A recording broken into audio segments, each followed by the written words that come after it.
Oh, the zone is live. I'm going to wait for a couple of people to join. But welcome to the zone, my friends. We are back. Episode 2, season 5. Oh, lad, I'm trying to jump ahead or jump back. What up, everybody? It is your girl, MCNadzzz. We are broadcasting live on Facebook, the Twitch, the YouTubes. We there everywhere. We there here. So if you are watching us, if you're just joining the link, make sure you share it out. Make sure you subscribe. Subscribe to Planet Soca, of course, on Twitch and YouTube at Planet Soca. And subscribe to me, MCNadzzz, at MCNadzzz. All right. Just going to wait for a few people to come on there. And of course, if you're on Facebook, make sure you share out the link. If it's YouTube, share your link out through WhatsApp. Tell the people you're here. It is season 5, episode 2 of The Zone. Of course, we are always looking for sponsors, man. And this episode, we do have a sponsor who I will talk about shortly. But if you are interested in sponsorship, well, then hit us up, info@socamatters.com. Season 5 is powered by DJ Simply Smooth, Maverick Customs, who does all our graphics, Rhythm Stream, big up Sham, Mr. Roots of Wiz Records. I see you out there in the New York City. And of course, Scratch Master, big up yourself. A lot of our guests for season 5 are courtesy of Scratch Master, who was one of our guests in season 4. So big up your damn self. Again, everybody joining us, don't forget to share out the link, whether you're on Facebook, YouTube, or the Twitch. It is your girl, MCNadzzz, season 5, episode 2 of The Zone. I do want to big up a sponsor for this episode. So I got to big up Nadia Nicole for this merch. Big her up. You're probably wondering, who is this? Well, Nadia Nicole does handmade beauty products from natural ingredients. And this is what I love about her. We're talking about turmeric. You want charcoal soap. You want a scrub. You want a bath salt. You want a balm. Not that kind of balm, eh? Keep it kosher. I'm talking about drop that thing in your bathtub and make you feel nice. Well, she does all of that. She also does tea bombs. So you could clean your skin and clean your inside. She is awesome. She also does personal training, which is dope because I signed up for that. And she's doing a boot camp. So if you are outside of the greater Toronto area in Brampton, I'm talking about the West End, make sure you hit her up on Instagram at Nadia Nicole _NN. And of course, you can get some merch from her. There we go, right there. And the t-shirts are great. Nadia is an awesome person. And I signed up for the boot camp as well. I'll actually be hosting it. This boot camp is going from August 4th to August 30th, right here in the West End in Brampton. So again, if you are interested, hit her up on Instagram at Nadia Nicole _NN, or you can hit me up at MCNadzzz and we will give you the details. Thank you, Nadia, for sponsoring episode 2. I'm so excited. All right. I'm done with the long talk now. Well, I can't say that because I got to talk this whole episode, but we have a great guest this episode. He was born in St. Vincent. Our next guest is a multi-talented individual, and let me tell you why. He's played multiple instruments. He's known as a notable musician, but he is the owner of his own production company. This man got the skills. He is a producer, songwriter, and mixing engineer. I want everybody to welcome to The Zone, season 5, episode 2, Mr. Parry Jack. Wee! I need songs. You know, between you and Casey that I interviewed last episode, somebody gonna have to make me and mash me some kind of like intro song to this. Like Casey 5 season. Yeah, like Casey. You got all that. Yeah. That's what he said. He said he got notes. Yeah, but he got that down, not me. He got that down. Mr. Parry Jack, welcome. Hello. Welcome. So of course, I don't know if you can see, but we're streaming live on Twitch, Facebook, and YouTube. So we're getting comments. I know there's Amanda that's locked on. She's always like, yeah. So big her up for locking on Twitch. Amanda is on. Hi, Amanda. Hi, Amanda. So, Mr. Parry Jack, first off, I love asking people, where are you located right now so people know, and tell me how your family's doing, how your wife. I want to big up your wife, Dr. Nadira Jack. How is everybody doing on your side? I'm in a secure location in Jersey, in a bunker. I'm in Hawthorne, New Jersey. I'm in Hawthorne. I love it. How long have you been in Jersey? 8 years now, I believe. 8 years. And were you anywhere before that? Like, were you home in St. Vincent, or did you go to New York? I was in New York since I was like 17. I love it. I love New York. Yeah. I haven't been back since 2019. I went to visit. I was in Brooklyn. I love Brooklyn. I went to Bed-Stuy. I miss you guys. I hope I can cross a border because right now things out to order. When's the last time you ever been to Toronto? I didn't even ask. I went to Toronto one time. One time? Yeah. How long ago was this? 11 years ago. You need to come back. You got to come back. You got to come back and check us out. I know you got people there. I went there, when was it? 2010. Well, I did a song with Friction called Woman But in Me. Yes. I'm not sure if you know that song. So I was touring with Island Network. Okay. So we went to Toronto, then we went to London after that. It was pretty cool. And nice. Then I stopped singing. And then you stopped singing. That was it. You were done. You said, that's our rap. That's our rap. No, I'm making my comeback soon. Don't worry. Okay. I'm going to ask that. I actually have, out of the script, I have a side question that I thought of because I'm like, I have this here. So I'll ask you. I do want to big up Sabrina Ragu. She's locked on. She says, hi, guys. Big up Mr. Parry Jack. So big up yourself. That's my sister-in-law. It is? What? Big up the family, sister-in-law, Sabrina. Big up your damn self. And I must say, one of my biggest fans. That's Nadira's big sister. Big sister? Wow, yeah. Sabrina, big up yourself. And don't forget to share out the link. Let people know we're here. Yeah. So let's give... Let's go. Yeah, of course. Not all guy needs family big. So let's go. Yep. You're gonna this is the one thing about being West Indian, eh? Because I tell people now as you get older, I mean, you're married, so you don't have to worry. The rest of us that have to like date, you gotta do a background check. You gotta make sure somebody's not your cousin and somebody related to your auntie. It's all kind of I love big families. So let's get into it. Let's start asking you your questions. Yeah. You are the owner of your own production company called Jack Spaniard Productions. I said that right? Yeah. So it's JSP. I want to know, for people who don't know you, how did your company start? Well, actually, I've been doing the production, mixing, mastering thing, and then I was playing with band. And I didn't want to mix two things, especially when tax time come around. You know what I'm saying? So yep. You have to put that side of the business by itself. So that's why my wife and I created Jack Spaniard Productions. So we have my personal thing separate from my personal thing. Yeah. It's true though. People forget it. That business side is important, I think. Yeah. You gotta make that legit. And, you really do. Yeah. And what's distinctive about so we'll put the musician and the music stuff that you're doing on that personal thing. But let me talk about this personal thing. What's distinctive if somebody was to ask you about JSP? Man, okay. JSP, you come by me in my studio, I'm gonna make you feel at home. The things I'm gonna do for you make you feel comfortable, and it's not even so much the music; it's how I'll make you feel, the experience that I give you when you come here. Right. You know what I'm saying? I don't want to talk. I mean, it's something petty. Something will mention what they are, but things that I do that you will not get it when you go to other people's studio. Not dissing anybody else, but I'm just saying, you go there and you come here, it's a whole different experience. Yeah, it's like other than the music part of it. Right. It's a musical and professional almost serenade. Yeah. Right? So you're going to want to come back and you won't want to leave. And hey, if you don't want to leave, you can stay for a few days to work in music. Yeah. That's how I roll.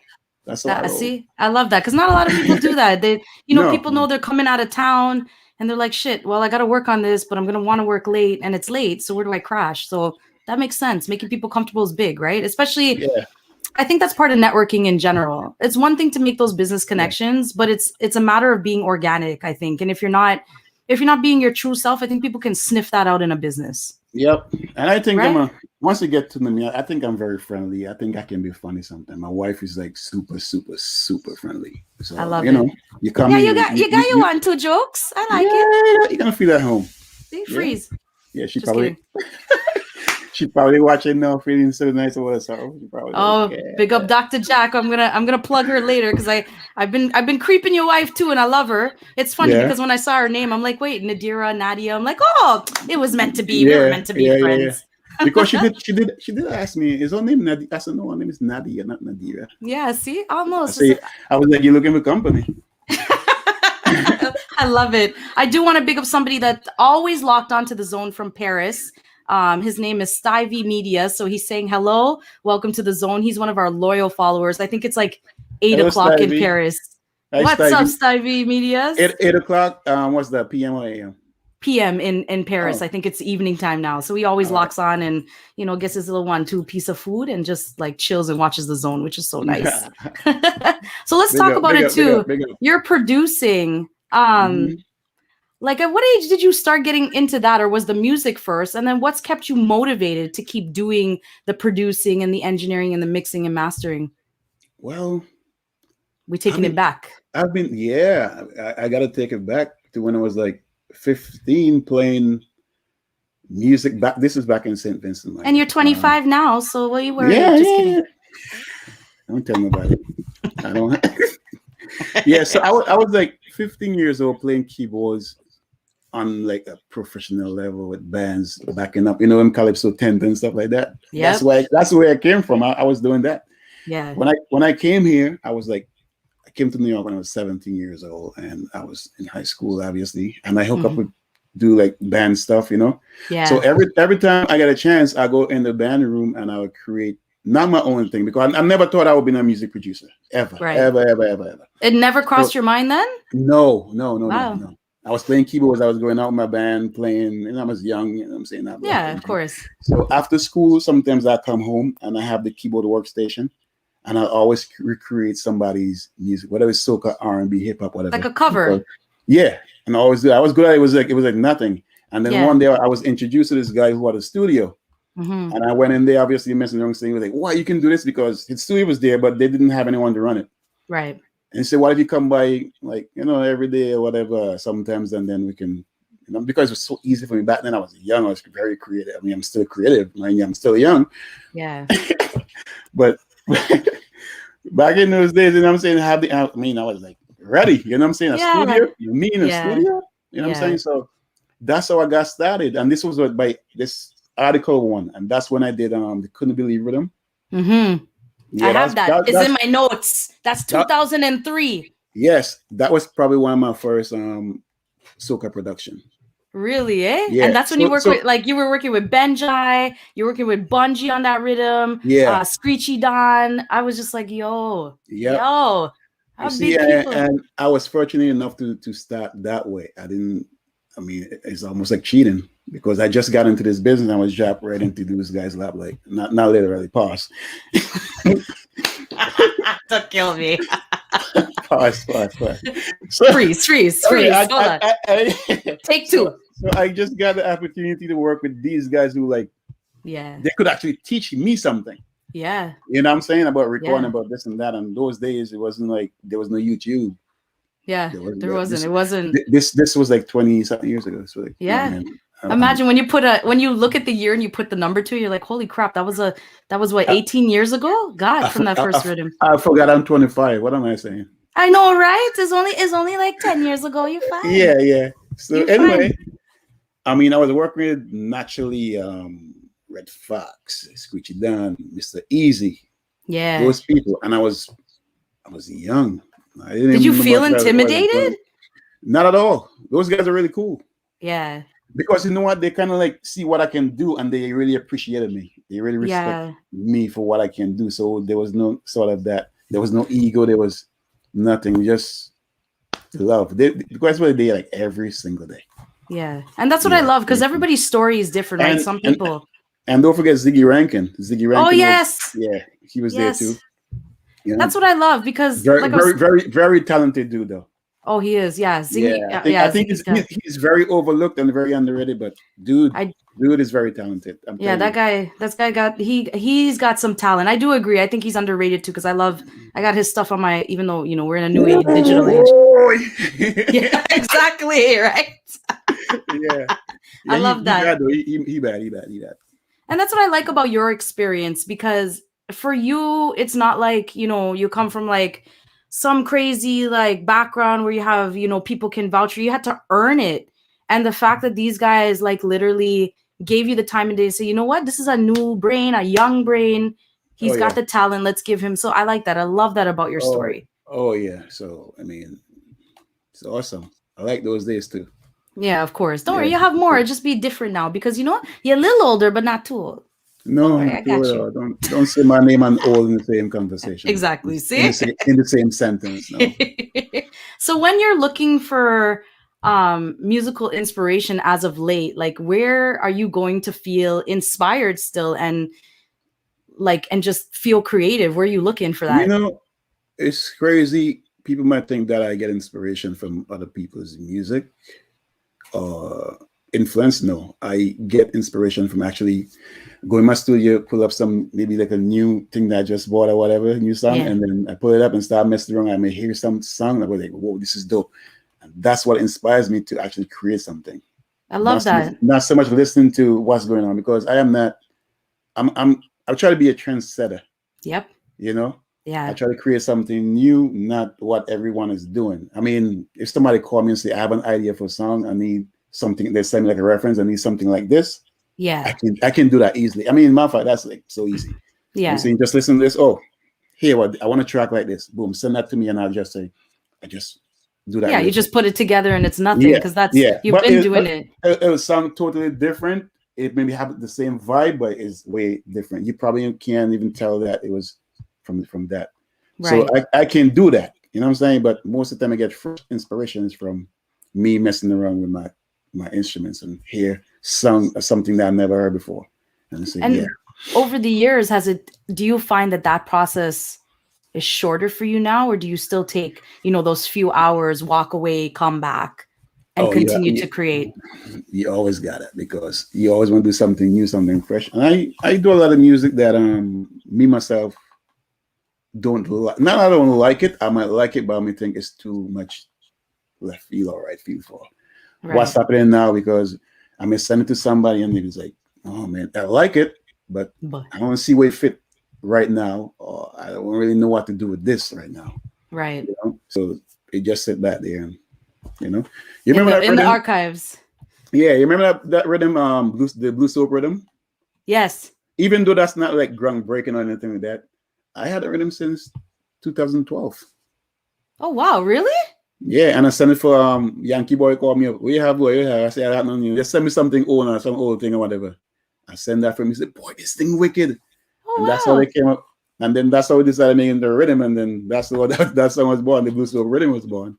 When I guess you know what they say, time is like when it's time, it's time. Yeah. Time really does. And I wasn't even thinking about doing rhythms at that time, because that is not my thing. I'm not really a beat maker. Yeah. I'm a producer. I produce a song from start to finish. Yeah. So some people are just going to say build a beat. I'm not. I prefer to have someone come in my studio and we sit down, we vibe and build something from scratch. That's how I like to work. I love that. So I'm not a beat maker. You have some guys out there that they can't tell me where the middle C is on a keyboard, but they probably run circles around me building beats. Right. That's not me. I like to create actual like a whole production, full production. Yeah. That's whole thing. That is my strength, not building beats. That's why I don't hear a whole lot of rhythms from me, because I don't really do anything for me. And I mean, coming from do it, but you'll do it, but it's not your love, like especially right, which makes sense because you have that experience in musical instruments and singing and performing and playing. So for you to see that fruition coming from beginning to end, I get it. That totally makes sense for what you do. And that's where my inspiration come from, because I'm feeding off of you right here. You're right here. I'm vibing, we're talking, we're having kind of while we're working, and that joy that you might have right there is what gonna transcend into that music. Well, if I inspire you on something, give me a kudos, a little shout out. Yeah. All right. The next beat. I'm gonna do a beat right after this. So since we're talking about inspiration and all that, I'm sure people who are your fan or who are trying to get in the industry are probably wondering, who is Parry Jack listening to? So even I'm curious, are there any top 3 artists, even if you can't name like, in order, or even genre, that you might be listening to in rotation right now, or no? No. All right, my the way my process is, right? When I wake up in the morning, I go to the park. I pop if I'm driving, if something I drive is too hard, I drive. If it's not, the park is just right there. Very nice. Right. Park. Yeah. I walk with my put my earbuds in and turn my music on, random, whatever play. If I don't like it, I skip it. If I like it, I look and say, damn, this is nice. I save it. Right? Yeah. I come back in the studio, listen to it. If it's really nice, I use it as my as one of my references. If I like the mix, so it's not so much the music, the sound, the production of it. well, the mixing is part of it, but I listen songs for or record for the way the sonics. Right. You know what I'm saying? So I don't have a top 5 or whatever. Mm-hmm. Hear something I like it. You know what I'm saying? Even if I'm Yeah. watching a movie, TV or something, I hear something I like it, I put my Shazam. What's this? Yeah. Thank God for Shazam. Because I can't remember what the You know? ass I used to do before when I needed to find songs.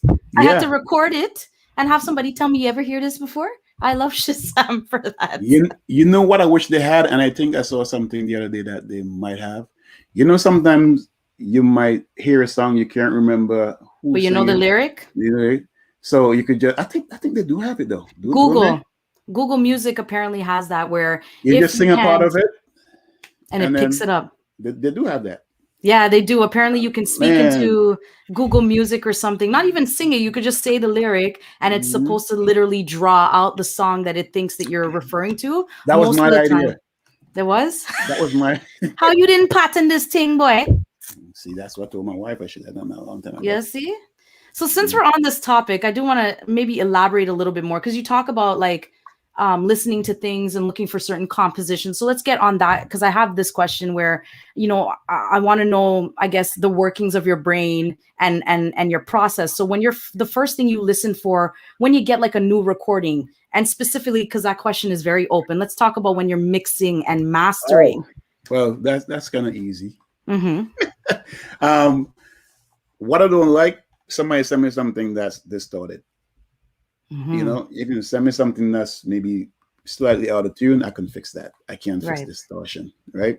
Right. I listen to the lyrics that you send me. One of them makes sense.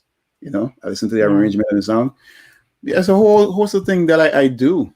There's just not one thing, right? You know. So you just kind of go with it. It's really a matter of listening to what you got first, and then seeing where you go from there, type thing. Yeah, definitely. If for instance, the kick doesn't work with the bass drum, I tell them to change it, or I ask them for permission to change it. Right. Or the kick don't really work with your bass. Can I change it? Oh yeah, go ahead. Or I ask them to do it. Or if they can't do it, or they don't understand how that bass should work with that kick, I mean, I'm more experienced, then I find the right kick or the right bass for that. Right. So I kind of help people out like that all the time. Yeah. That answer actually leads to my next question, because I was going to say, okay, so you suggest changes, which is great. Yeah. But when it gets sensitive, because I'm sure some artists, because not everybody, we ain't going to name no names. Not everybody is fantastic to work with. And people are very, and I get it. It's their creativity. They're stuck on what they think they hear in their brain. So how do you approach that sensitive task of trying to like, some people definitely like that. But I think what happens when somebody come to work with me is because they trust me, they trust my opinion, they value my expertise. You know what I'm saying? So if I have something to say, like change this or change that, they will listen to me. Right. So I never actually run into anything too bad. Somebody just totally like shut you down. Shut me down, yeah. Which is good. Always, or if this suggests something, if I'm doing some production, this suggests that I don't shut them down either. I'll change it. I might tell them why this probably won't work. Right. And I show them why it wouldn't work. So I'm not going to just shut you down and say, nah, move on to the next thing. I said, this wasn't, but let me try it. And I show you why it won't work. Because if I do this, blah, blah, blah, it won't because of certain things. And they say, oh, yeah, you're right. Good. It's the explanation, right? Like, because it's one thing to shut, because for people, they might receive that as saying, oh my God, he's just shutting down my creativity, my idea, but that's not what you're doing. You're trying to improve what they have. I don't do that at all. I listen to everybody because everybody has some sort of brings something to the table. Right. If it's total nonsense, well, it's different. But I don't think anybody at this level right now, if you're going to come to work, I don't want to sound cocky or anything. If you reach where you're working with me, I don't think you're, you know what I'm saying? You're not coming in. It's no joke thing at that level. Right. It's not a sounding cocky. You have worked hard to get to where you are.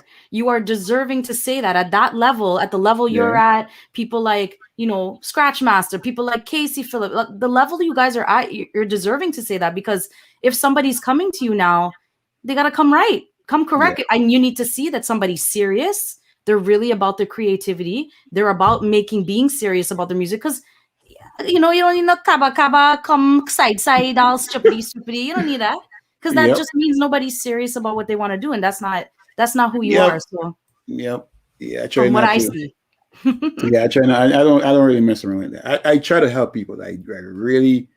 I love to help people. Right. You know, of course, because we're trying to I grow. don't It's know. industry. It makes me feel good to help somebody. Of course. It don't have to be music. It could be anything. I mean, advice, anything like that. Hey, that leads me to my next question I had earlier. If that's the case, then would you be, and have you done any kind of mentoring? If somebody were to come to you and say, yo, Mr. Jack, I need a little help. I have X, Y, and Z. Would you be open to mentoring in the future, or have you done that? I mean, that's my life. I do that every day. That's all I do. Good. I mean, I don't want to sound like that to make it sound like so official, like I'm a mentor, but people call me all the time for advice regarding if it's a mix, mastering, or the writing, or the production, mostly production and stuff like that. They ask me a lot of questions. I'd be like, oh, I just heard this mix you did. How did you do that? Why are you using this and blah, blah, blah. You know what I'm saying? Yeah. I'll give them the secret. I mean, it's not a secret really, but I just give them, I mean, it's not a bother for me to teach people what I know. Right. You know what I'm saying? Because I learn from other people too. So it's just a way of giving back. That's more part. It's part of that networking. Yep. If they have like a contract and they're not sure how to what it says, how to break it down. I mean, I'm not a lawyer or anything, but I can do that. Yeah, because you speak from experience. That's why.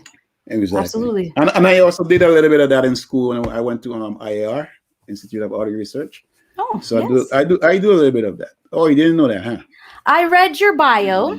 I did read it. I wasn't going to go into it, but yes, because I had all these other questions for you. But yes, I know you've got that educational background, which is key, right? Because without that, I think it would have been harder to maybe grow. You would have done it. Regardless, you would have done it because I feel like that was your calling.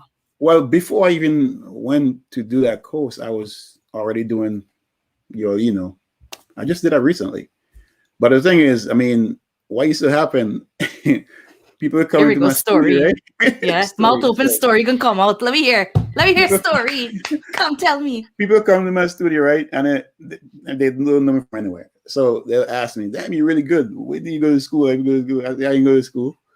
So it's like if you go to a doctor's office, right? I didn't go to school.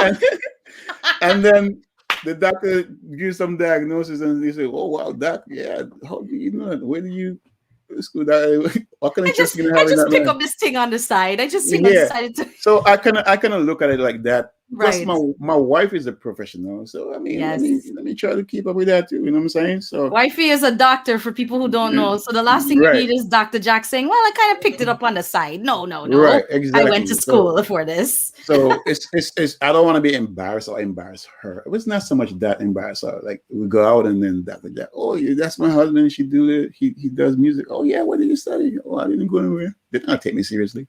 Right. You know what I'm saying? So I just got to get out of so I can confidently say, well, yeah, I went to the Institute of Audio Research. Right. And that's one of the main reasons why I went, because I was way too advanced. I don't like to sound like that, but I'm not saying I learned a lot from there. But yeah, of course. But the way I was already in my career, it didn't really, because it's like going back to kindergarten learning ABCD. I mean, obviously, because you got to cater for people who don't know anything at all.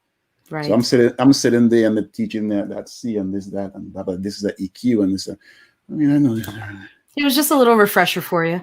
Yeah, but it wasn't bad because there's things that I didn't know that I learned, obviously.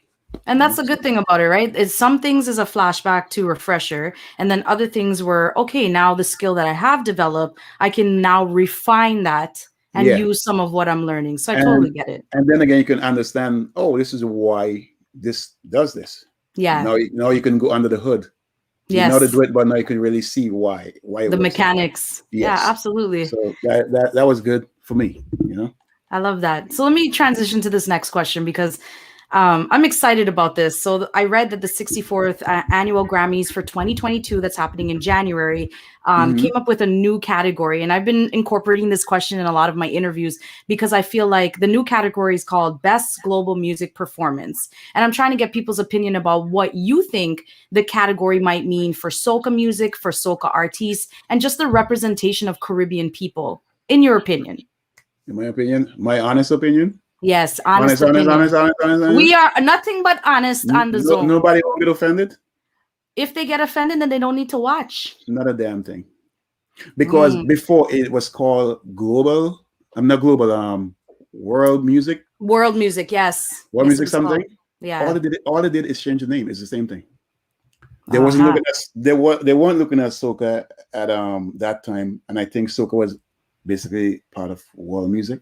Yes. Like, and I did see that when I went on the Grammy website. For anybody who doesn't understand what the hell I'm talking about, you can actually see the chart. It shows you what the category was before as world music, and then it's even though they say it's a new category, it seems like it is refined. It's just best global music. Yeah, maybe. I mean, I'm praying that now we get some sort of recognition that they refreshed it. Yeah, that they look at us now, but they weren't looking at us before when it No. was world. So I'm not that enthusiastic about. I'm saying I'm not. Yeah, I'm not jumping up. I mean, if it happens, it happens. You know. Yeah, but if it doesn't, it's not anything that we're not used to by now. Which is not. What they need to do, however, let me hear. Talk to things.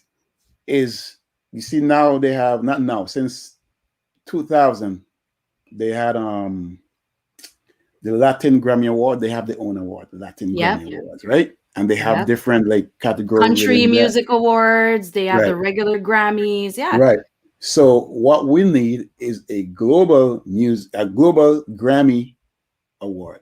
Now that's an idea. Where we can have the soca, the dancehall, whatever other genre, the Trinidad. Yes. You know. You're right, because I'm getting so sick. I'm not just even saying just the Caribbean. I'm saying all over the world. Maybe some of the African countries that wasn't even like looked at before. Now they could be under that same umbrella. Because I'm getting sick of soca music being called reggae. Oh Lord, does that piss me off? Can I tell you? Because it's one award, right? It's one category, right? Yeah. And it's one award. That's it. Do you know how many people do global? Let me call it global music now. Global music. There's a lot. There's so much music. Artists out there. Yeah. We're not even. We know there's Brazilian music. There's there's just so much stuff out there. Now, if we have the global Grammy, you know what I'm saying? Yes. Now we can have all these other categories: best new artist, best new soca artist. Yeah. You know what I'm saying? You could have best new reggae, best new Brazilian, album. Yeah, exactly. Yeah. No, I'm not talking about even Brazil. I'm focusing on our people, region right now. Yeah. So, you know what I'm saying? So we could have the best, like I said, breakout soca artist. Yeah. Best new soca artist.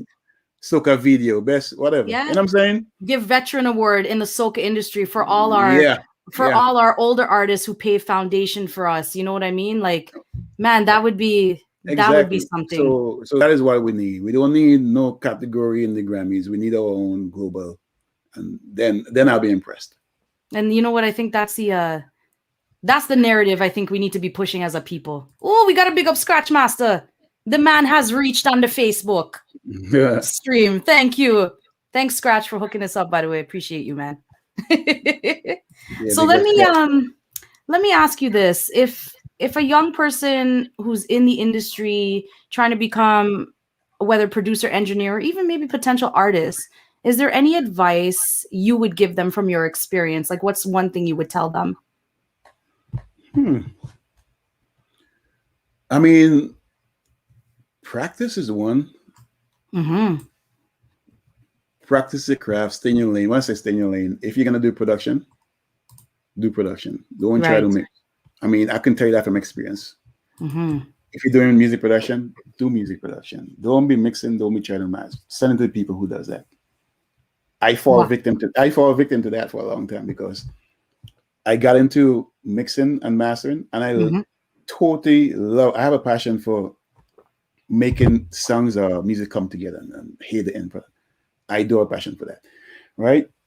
So if you're doing that, because what you're going to take away from, if you want to mix and master, you're going to take away from your actual production. And that's why you're not really hearing much music coming from me, because I am so booked up doing mixing and mastering that I have no time to create. Yeah. So that's one advice I'm going to give them. Try to learn the business. Yes. So Somebody no, else said that in another season. It's learning the business. It's the business aspect at the background, not the front of what you're doing. try to learn the business. I get a lot of calls all the time with people asking me some question which I think they should have already known. You know, I mean, I'm not judging anybody, but you should have known this. You're doing this for a while. You should know this. Yeah. So that's one thing. Learn the business, and you should be all right. Yeah. You know. Good advice. I like that. Yeah. So let's talk about some of your resume in the industry is big. I mean, we touched on the Couldn't Believe rhythm 2003. I did my research. There's rhythms I'm aware of that I've seen your name. I'm like, who is this guy? So there's kickstand, corner rock. Oh, those were those are recent. I know those are recent. We're not even talking about the stuff way back. And even like, the recent one, Pop's Guitar. And then I saw, because I've been on your Instagram, you just did the 2021 rhythm called Uncle Joe, where GBM dropped his track, Sherwin, Winchester. Well, I just mixed and mastered. I didn't produce. That's DJ Spider. Big up to Spider. Yes, DJ Spider. Big up to him for producing that. But at least your skills of mix and mastering is on that rhythm as well. Yes. Do you have like of your mixing and mastering, or maybe even your producing, either side? Has there ever been a favorite project that you've worked on, and why? Do you want to go way back? Yeah, let's go way back. It's when I actually, I don't know, because it was so long ago and I was young, and the excitement and the joy that I still feel working on the Couldn't Believe rhythm. Yeah. Oh yeah. Okay, that makes sense. Yeah. The reason is, I mean, I did all the recordings. But now it's so different now, where you send the rhythm to somebody, they do the vocal, you gotta accept or take what they send you. Yeah. So you know what I'm saying? Yeah. Now, back then, they come into your studio to record, so you actually producing your record the way you see fit. The control is you. Yeah, it's not so much control. I want to say control, but your creative vision is what you're gonna. You know what I'm saying? You're gonna see that through. So now you're saying to somebody who don't even have passion for your project, and they're recording, and you get it back. It's like, damn, why is this song like this? Why is it she off here? Why is he off here? Why they record like this? Why is it distorted? Why they couldn't fix this? You know what I'm saying? Yeah. If you're doing so, back in the days I doing Couldn't Believe rhythm, Bungie was in the studio with me. You know what I'm saying? Benja and Gillen was in the studio with me. Buddy Ramsey, there was like a million people in that rhythm. Everybody was there in the studio. Yeah. So those were my favorite. That could have been one of my favorite projects to work on. I love that. That's a good memory. Is there an artist that you want to work with that you haven't yet? And it doesn't necessarily have to be soca. It could be any. It could be anything. Soca. Let's stick to soca. Tell me. Kes. I haven't done anything with Kes, and I want to work with Kes. Ooh, we putting it out there. Manifest that shit. He's gonna work with Kes next. That's it. You know why? Would you want to produce? Yeah. Yeah. Yeah. The reason is that Kes and the band, I could do music for Kes band. You know what I mean? That's fit together like a glove, because that's my thing. Yeah. Band music is my thing. Yeah. So I could actually do something that will fit Kes like a glove. Well, we need to make this happen. Kes, watch this interview and hook the thing up. That's it. Yeah, but he's one of the guys. I'm gonna go tag him in this. I'm gonna be like, here, I have somebody that you need to work with. I know you don't know me, but here, just go with it. I just linked up with one of his writers anyway. So you did? See? Yeah. Daryl. Yes. So he's gonna try to make that happen. I love it. I can't wait. That's gonna be cool. All right. Yes, my dude. So looking at soca music and the Caribbean music industry in general, post-pandemic now, because I mean, we've gotten to a point where I guess I can kind of say post-pandemic or different world pandemic, whatever. Do you think the industry overall is in a good place and a good space? Or do we, as the industry, need to do more to push soca music or push the narrative of what soca music is? Well, obviously the latter. You need to push it. Yeah. A whole lot. But I think we're in a good place where I'm hearing some soca now that I think if it wasn't for the pandemic, it probably wouldn't happen. I think a lot of people came out from the comfort zone, because at one point there was no fete, no dance, nothing. So they tend to like slow it down a bit and make it a little more where not even the Caribbean can relate to, a wider audience, like a mainstream audience, can relate to. Yeah. So that's what I'm hearing right now. But now they're going back with the wild thing. Yeah. They're going back full speed now. Yeah, full speed now. They are full speed now. But I was hearing some stuff where I think can cross over, you know. And it's because of that. Oh, they were saying I don't want to release no power soca, and I want to release no this right now. So they want to stay in it, right? Yeah. And then that's the bread and butter too. So now they gotta come out of their comfort zone and do different things where, you know what I'm saying? Yeah. It's amazing what a pandemic will force people to do it. As Marshall said, that the pandemic is a reset. Yeah, honestly, he's right. It's a reset. I wanted to ask, I'm so curious because you've worked so much with Marshall. Is he as humble as people say he is? Marshall is humble, man. Yeah. I have no problem with Marshall. I'm in fact, I was surprised, and we even spoke about this and joke about it. You know what I'm saying? When people say, "Oh, Marshall, this or Marshall that," and you work with a guy who's like, "Is nothing like that." Oh, Marshall, I had to work with Marshall. Mix with Marshall. Nah, he's not that guy, man. And you were never intimidated when you were working with him, because you know people are like, "Oh my God, it's Marshall." I'm too old for that. Yeah, you're 25. You're not that old. Calm down. Well, 25, yeah. even 25. I've been around the world, man. I've been around. Yeah. I've been around this for too long. You know what I'm saying? I work with people of different genre, different. You know what I'm saying? So I mean Yeah. Can't get intimidated. I'm too grown. Yeah, I get that. I get it, man. So it's like, I mean, Marshall is mad cool though. I'm not gonna say anything. I can't say anything bad about him. Right. Yeah, Yeah, I never had I never had a bad experience. Everything. I'm gonna manifest for myself. I would love to interview him on the Zone. I would love to sit down and talk to the monk himself, and I have so many questions for him. Just even music or life. He just seems like one of those guys you could just like get into an organic conversation and not realize that 2 hours probably passed. Yeah, Marshall cool. Marshall talk for when you talk for like a long time until you phone dead and thing. Talk about everything, not just music. You know what I'm saying? Right. I ain't talked to him in a while though. Well, if you do talk to him, you could say you did this interview that you don't usually interview for, and yeah. Actually, I talked to him like about 2 or 3 weeks ago, but briefly. We didn't really get into anything. With some things I had to ask him about something. Yeah, of course. So. My other question is, and this wasn't on my thing, I was just thinking about it now. I mean, you've done soca music for so long, and maybe I don't know, but would you ever have you gone out of that genre? Do you see yourself going into other genres in the future?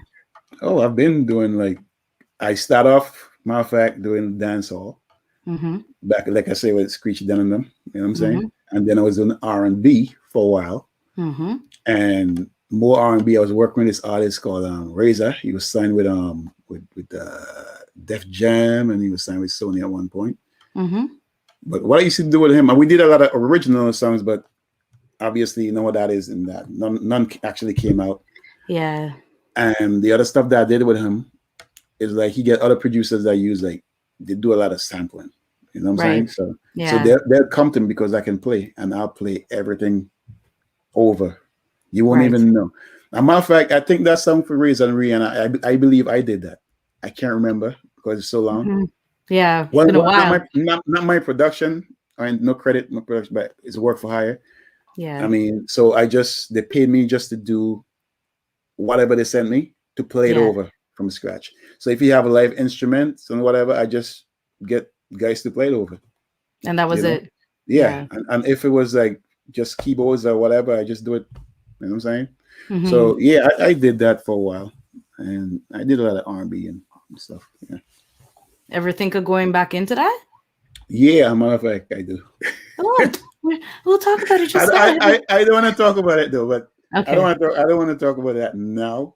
Because I haven't even talked to my link yet. I have this guy who, you know what I'm saying, I could always, he's like industry. Yeah. So if I want to go but the way I want to do it, like I said, I don't want to talk about it, but I want to talk about it. I have this way of getting people to say things they weren't meant to say. Yeah. So that just means that what we'll say is something is coming that you have a creative idea about. Let's leave it right there because something's in the works. I have so many experiences where I talk and share things with people, and they just run ahead and just do it. Right. Yeah. They do that. They do that all the time. Yeah. I hate that. So don't say it. I gotta be very careful. Keep that one. What did they say? Keep that one in your pocket. Yep. Keep that one in your pocket. Yeah, but I have plans. I love it. So the pandemic, I mean, we know, mashed up Carnival life, mashed up Carnival scene. Didn't really mash up the music because people had to pivot, like we said. Are you a Carnival man? Is there anything you miss about Carnival season? This is gonna be so embarrassing. Oh God, here we go. The last time I went to Carnival was 2011. Oh wow, it was a while ago.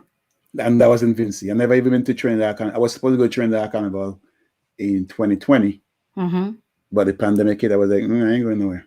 Yeah. Don't worry, I've never been to Trinidad Carnival either, so don't feel shame. That was my one time.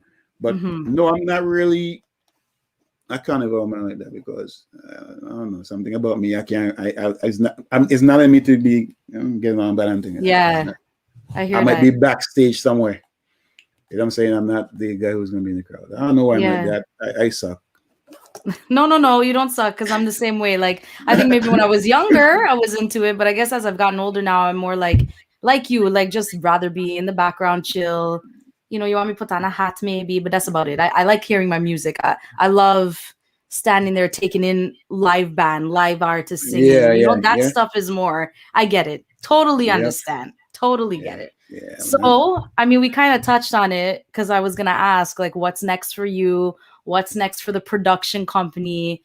What can you talk about that might be coming? Well, immediately, what's like next? I have this project I'm working on with I have Skinny Fabulous. Well, he invoiced it, so I ain't. He gonna come out. Skinny, come on, man, hurry up. So get on it, Skinny. I have Lyrical Vaughn.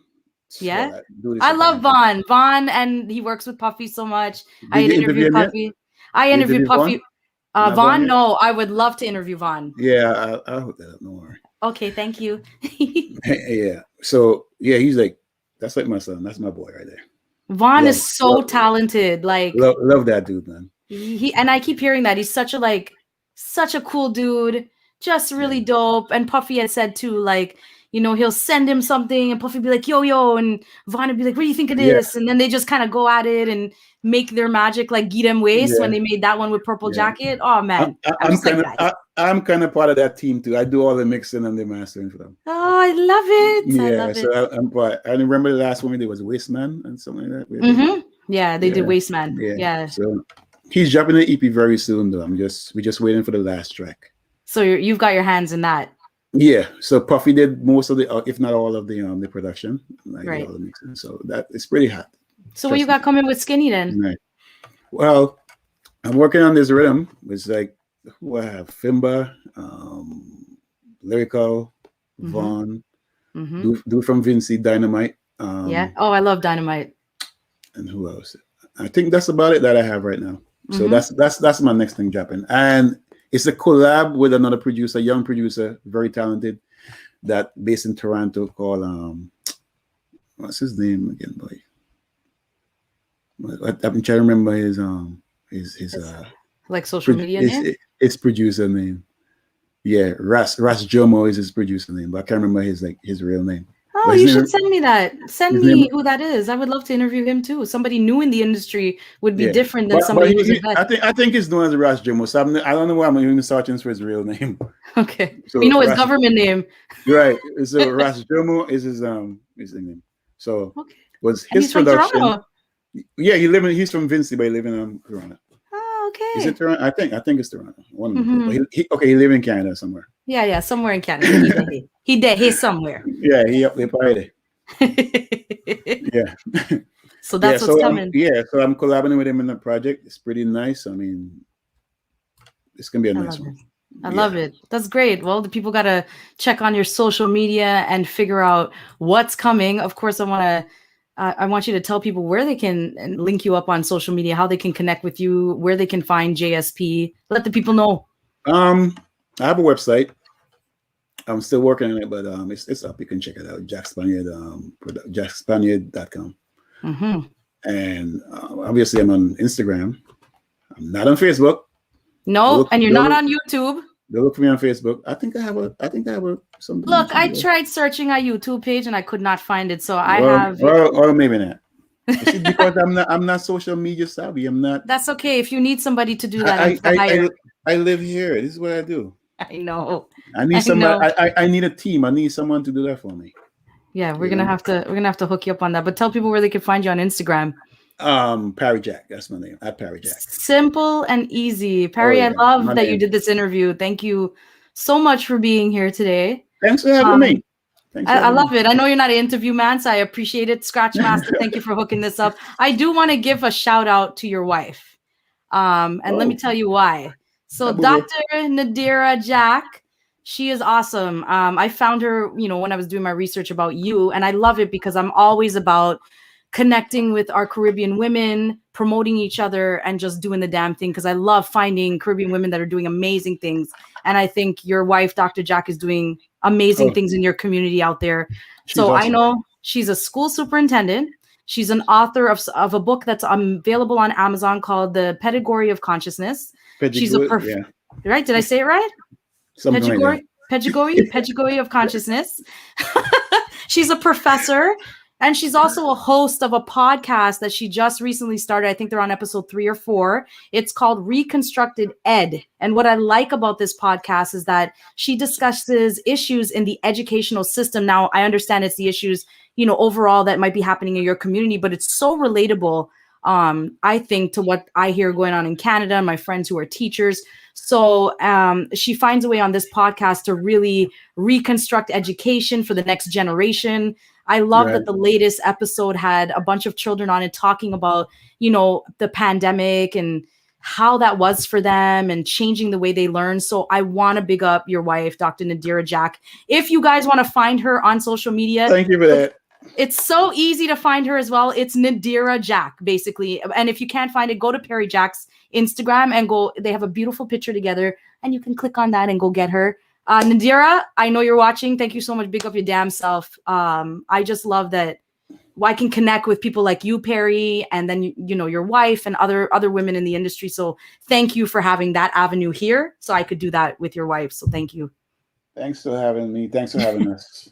No problem. Everybody locked on. Thank you so much. This was episode 2, season 5 of The Zone. Don't forget to follow Planet Soca. If you're following us on YouTube or Facebook, it's at Planet Soca. Same thing as Twitch. If you want to follow us on Instagram, it's at Planet Soca1.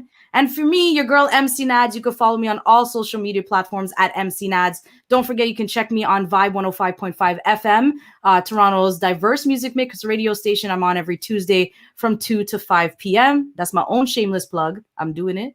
Parry, thank you so much. I love this. Thank you for being here. Thanks everybody locked on. We'll see you next week for episode 3. Peace out, A-Town.